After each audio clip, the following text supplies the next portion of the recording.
Je suis à l'aéroport Roissy-Charles de Gaulle en ce moment et je vais te présenter les business de luxe dans l'aéroport. Je pense que tu dois le savoir, mais l'aéroport est un lieu de commerce aussi, en plus d'être un lieu de voyage.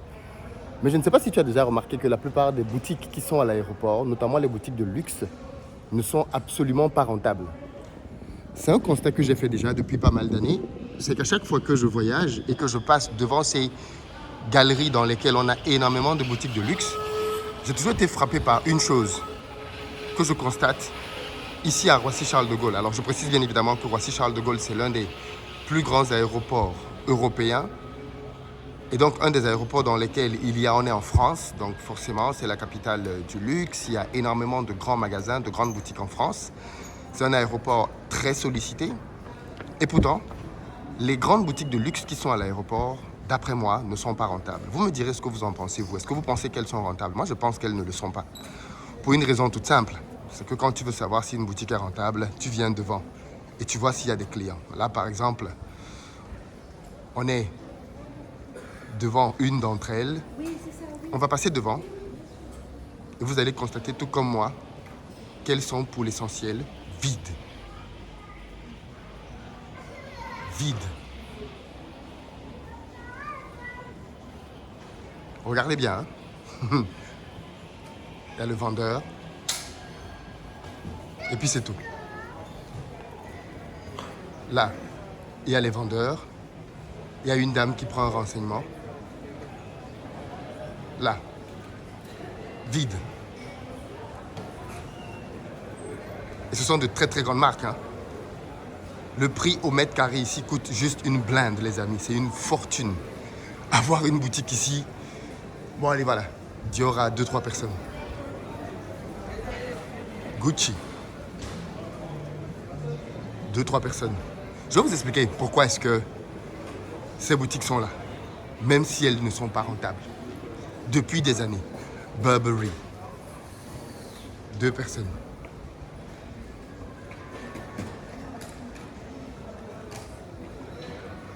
Alors de ce côté-ci, je pense qu'on a terminé. Donc on va regarder de l'autre côté maintenant de l'aéroport. Parce qu'en fait ici on est dans un espace commercial. Et donc il y a une sorte d'open space dans lequel les gens peuvent se poser, acheter à manger. Allons voir Rolex parce que ici là c'est le carré VIP en fait. Hein. Tous les baos sont là.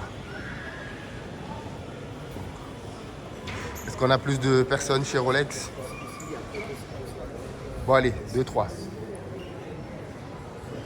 Les galeries.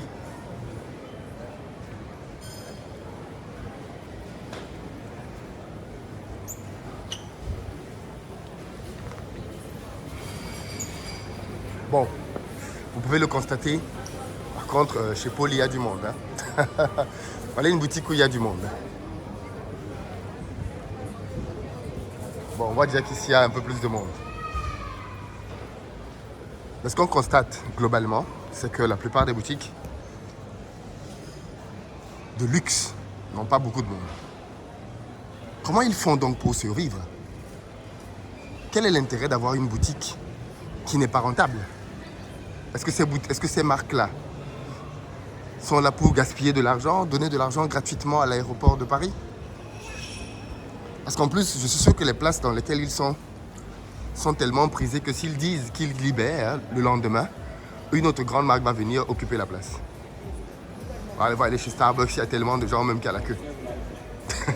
Regardez, il y a tellement de monde qu'il y a de la queue. Quand vous allez chez Relais, il y a du monde, il y a toujours du monde chez Relais. Toujours. Solaris, des lunettes. Pourquoi ces marques viennent donc ici si elles ne parviennent pas à vendre?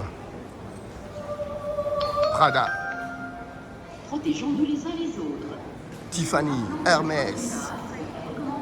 Je veux vraiment que vous voyez tout avant que je vous explique. Hein. Prada, vide. Bon, j'ai exagéré, il y a une personne.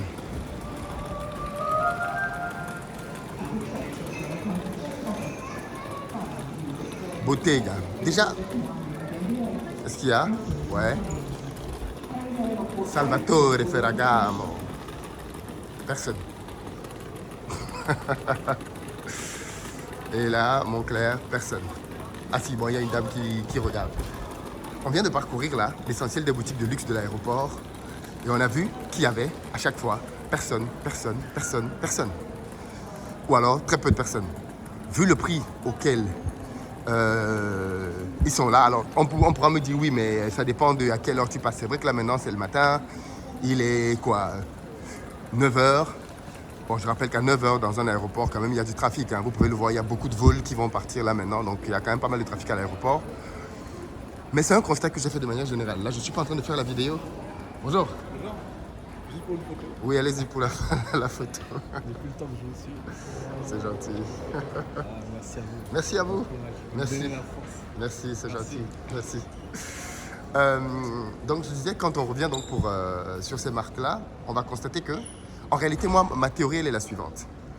Quand tu fais un business, en réalité, l'une des choses que tu veux imprimer dans l'esprit des gens, c'est le fait que tu comptes. Tu es là parmi les gens qui comptent. Et le fait d'être parmi les gens qui comptent suppose que quand on va à certains endroits, on te retrouve. On sait que dans les grands aéroports internationaux, il y a des endroits qui sont dédiés au luxe. Et donc, les grandes marques de luxe se battent pour être là. Non pas parce que ces boutiques-là sont rentables, mais pour assumer leur statut.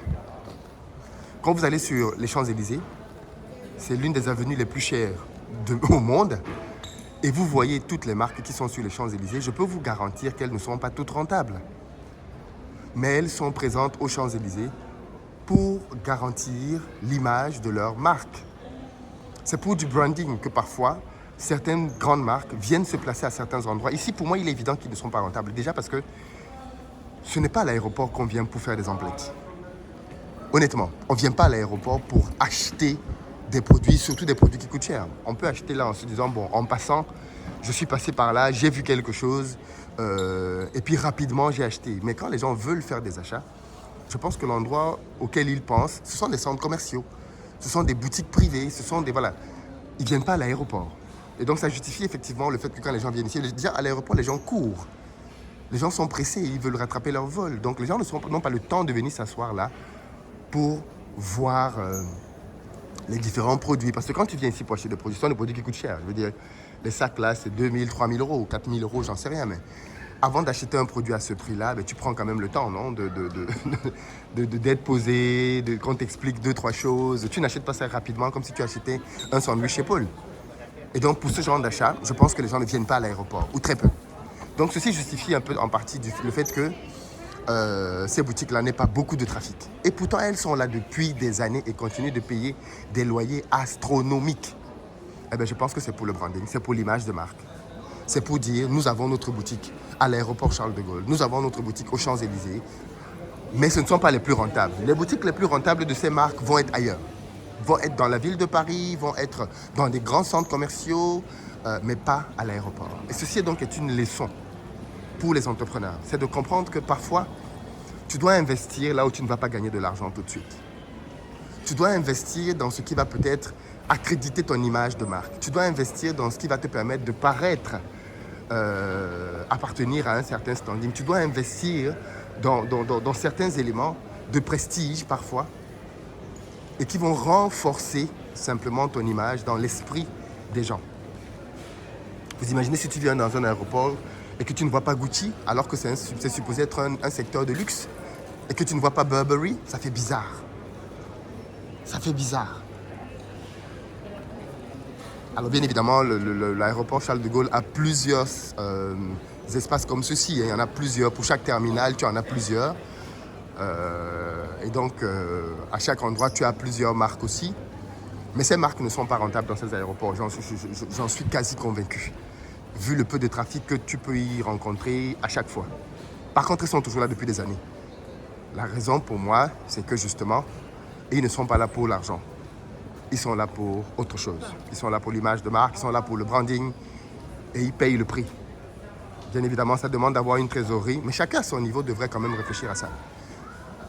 Parce que malheureusement, certains business n'évoluent pas parce que nous ne pensons qu'à la rentabilité directe. Or, il y a des éléments sur lesquels nous pouvons investir et qui vont contribuer à nous donner une rentabilité indirecte parce qu'ils vont graver dans l'esprit des gens le fait que nous soyons une entreprise de tel niveau, de tel standing.